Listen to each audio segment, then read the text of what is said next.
Hi guys! This is Alea Jen and welcome back to my YouTube channel. So for today's video, paano ko nga ba nalulusutan yung mga mga kapalpakan o mga sira ko dito sa bahay, basag ko, sira ko.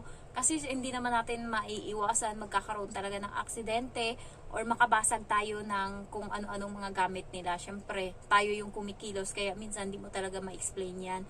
Hindi mo maano. So, una kong nasira is yung bedsheet nila. So, bagong bili yun ng amo ko, kakabili lang, ngayon may mancha.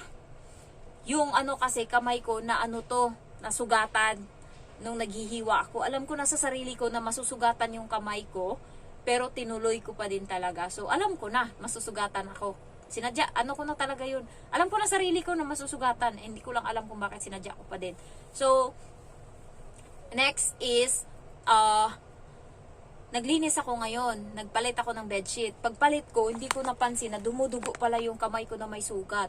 So, bawat kilos ko, bawat ko ng bedsheet, yung dugo is sumasabit sa bedsheet. Ngayon, nung tapos na ako lahat, nakita ko na may mga dugo-dugo na yung bedsheet. So, ngayon, tinry ko siyang punasan ng puti na na tela, is hindi siya makuha-kuha. Ang ginawa ko, wala naman kaming ang ginuha ko, yung Mr. Muscle na chemical. Yun lang naman yung choices ko. Nilagyan ko ngayon. Pagtingin ko, yung kulay dilaw na bedsheet, naging puti na. Imbis na natapos ako ng alauna, natapos ako ng 2:30 na sa gawain ko. Kasi umupo ako, natulala ako, hindi ko alam kung paano ko explain. Kasi bago lang yung bedsheet na yun ng amo ko. So, pinapagaan ko yung sarili ko. Sabi ko, okay lang yan. Ano lang naman yan eh. Hindi naman nila susutin. Dito lang sila sa kwarto.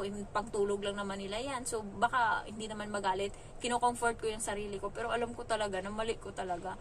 So, ayun. Unang mistake. Pangalawang mistake is yung mangkok. Nung naguhugas ako, nabasag ko ngayon yung mangkok doon sa kusina. Kasi sa sobrang madali ko.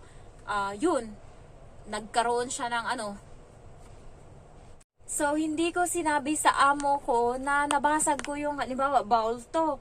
Natapyasan dito sa gilid, natanggal. So, meron na siyang parang bungi ba. So, dalawa naman yung mangkok na yun and ginagamit niya yun. Siya yung may gamit ng mangkok na yun. Ang gagawin ko na lang, yung isang mangkok na lang yung parati kong gamitin pag siya yung may kasi nag-crack talaga. So, hindi ko sinabi yun sa amo ko. Dalawa na yung kasalanan ko. Pangatlo, yung damit ng bata na pantalon, bago lang, kakabili lang, nilagay ko sa washing, sobrang nipis, nabakbak siya ng washing, yung sa likod. Ay, para na talaga akong mababaliw, kaya ang tagal ko natapos. Kasi nga, naiiyak ako sa mga kapalpakan na nangyari sa buhay ko. So, napaisip na naman ako, ano kayang lusot ko dito? So, pumunta na ako dun sa bahay ng matanda and nakasuot yung bata ng pantalon na sobrang sikip. Sabi ng amo ko, ang sikip-sikip na ng pantalon niya. So nakahanap ako ng lusot. Sabi ko, hala ma'am, naalala ko yung pala, kunwari hindi ko nilabhan sa washing yung damit. Hand wash ko para hindi ako masisi. Sabi ko, naalala ko ma'am, yung suot niya kahapon na pantalon, na pants, yung likod niya, ewan ko kung saan siya umupo, kasi nagasgas siya, sabi kong ganun, na scratch siya, sira na. Tapos yung amo ko nagbago bigla yung mukha, pinagalitan yung bata. Sabi niya, hindi mo ba alam kung gaano kamahal yung binili ko sa'yo na pantalon? 300 isa nun. Sabi niya, hindi na kita bibilhan kailanman ng pantalon na yon. Sabi niya, ganun sa alaga ako. So, pinapagalitan niya ng Chinese. Tapos parang na-disappoint siya ba? Kasi bago lang talaga. Ako pa nagupit ng tag nun, sinuot niya. Tapos biglang pagbalik ganun. So, hindi ko masabi na nasa washing. Ayun, parang sabi ng bata na, na lang, sabi niya, baka hindi lang napansin yan, sira na yan dati, gumanon siya. Bago yon, sabi ng amo ko. Tahimik lang ako, pero sa isip-isip ko, ako talaga yung may kasalanan nun. So, nakalusot ako doon, bata yung nasisi. Sa mangkok, hindi ko sinabi, kasi nga, hindi naman niya yun makikita, hindi siya parating nasa kusina. So, pwedeng sabihin ko yun sa kanya, matagal na, siguro mga ilang buwan na, ingatan ko na lang kasi nga parati na akong nakakabasag sa kusina. Hindi naman, pero nagkakapasa ako dahil sa mabilis akong maghugas. Tapos biglang dati babagal ako mahugas kaya hindi ako nakakabasag. Ngayon mabilis na.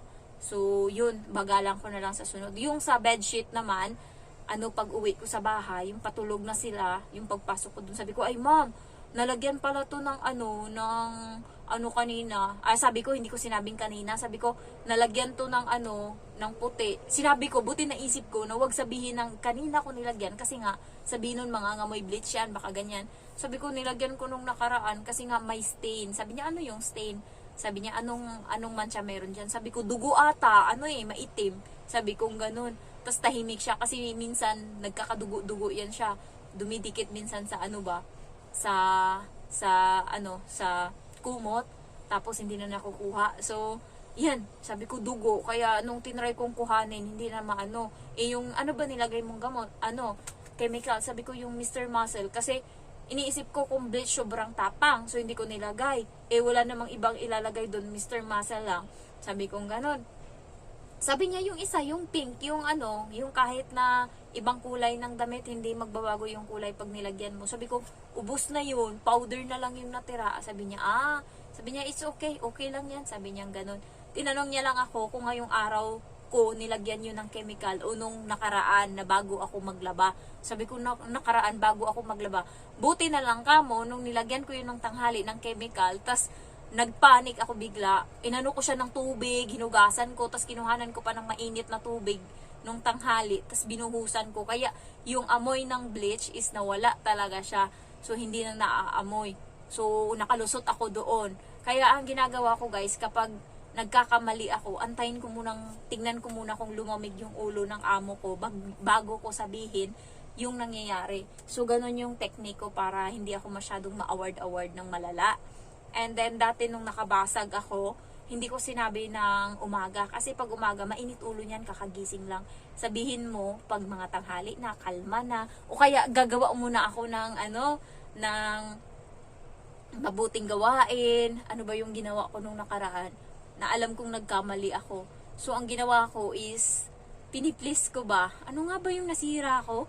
May nasira ako nun eh. Tapos, ang ginawa ko is, nagiging mabait ako. Alam mo yung nagre-reach out ako para may magawa akong mabuti, para pasalamatan ako. May nagawa din ako. Basta pag may nagawa akong mali, babawi muna ako bago ko sabihin yung bagay na alam ko na mali ko nga, na nakabasag ako, ganyan.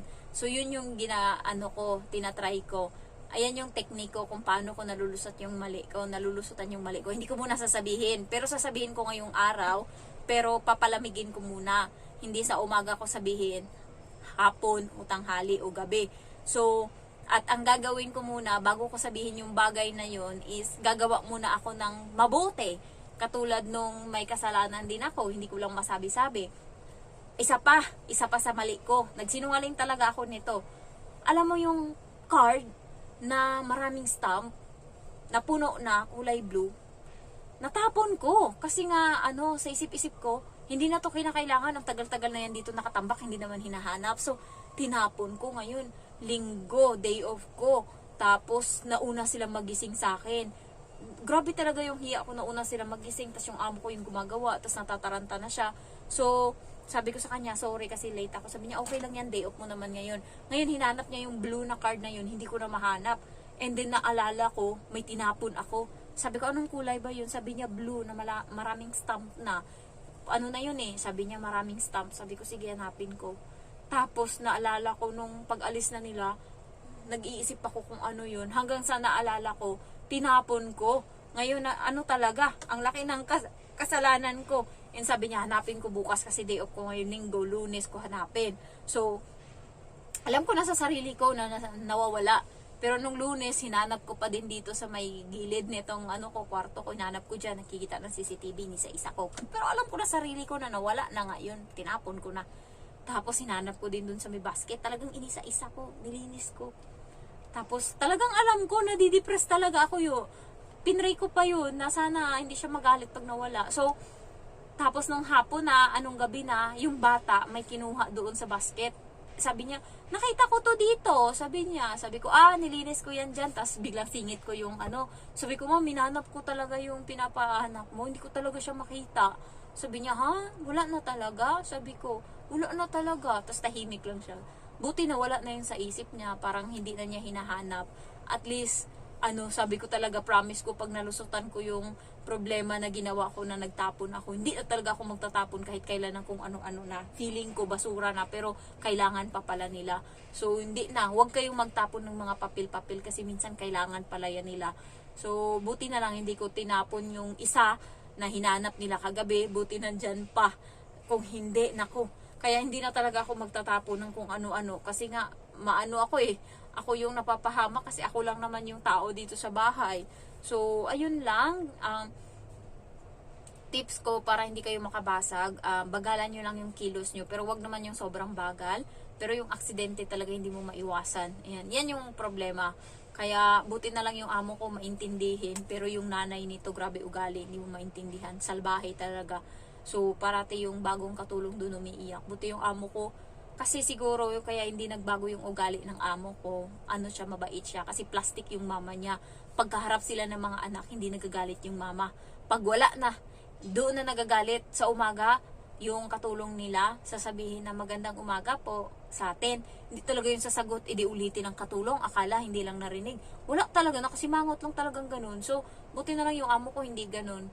Kasi yung mama niya, may salbahe na ugali pero hindi niya pinapakita sa mga anak niya. Ginagawa niya yun pag wala yung mga anak niya. Sinusumbong sa akin ng Indo kaya naiyak yung Indo. Ano lang yun dalawa lang, mag-asawa lang na matanda yung sa bahay.